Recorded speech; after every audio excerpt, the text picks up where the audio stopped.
হঠাৎ করে আমার বড়মশাইয়ের আম মাখা খেতে ইচ্ছে করছে, তাও আবার এই দিনে এই সময়। এখন কি কাঁচা আম পাওয়া যায়? দেখলাম একটা কাঁচা, 3টে পাকা, কিন্তু ছুলে দেখি চারটেই পাকা আম। কিন্তু বড়মশাই কি বললো, বললো কি এটা পাকা আম কিন্তু টক টক, এটা দিয়ে আম মাখা খেতে বেশ লাগবে। তো যেই বলা সেই কাজ। তো আমগুলো কেটে নিলাম, আস্তে আস্তে কাটছি, দেখতে পাচ্ছেন।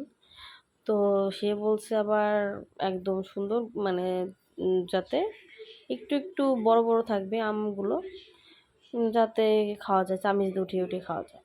এমনি সব আম মাখা যেরকম করা হয় সেভাবে যাতে না করা হয়। তো সেভাবে তার কথা মতন আমি কেটে নিচ্ছি। বরমশাই বলেছে বলে কথা, তো সেভাবে তো করতে হবে না।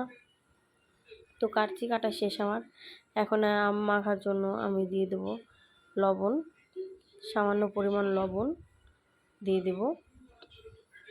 তারপরে দিয়ে দেওয়ার পরে যতটুকু আম তার পরিমাণ মতন লবণ দিয়ে দিলাম। এখন দিয়ে দেবো কাসুন্দি, কাসুন্দি দিয়ে তো মাখিয়ে নেব। তো এইখানে আমি 2টো কাঁচা লঙ্কা দিয়েছিলাম, সেটা ভিডিও করতে আমার নেই, খেয়াল নেই।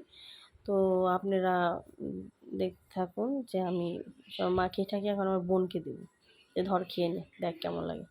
আমার বোন তো খেয়ে বলল কি দারুণ হয়েছে, বাহ সুন্দর হয়েছে।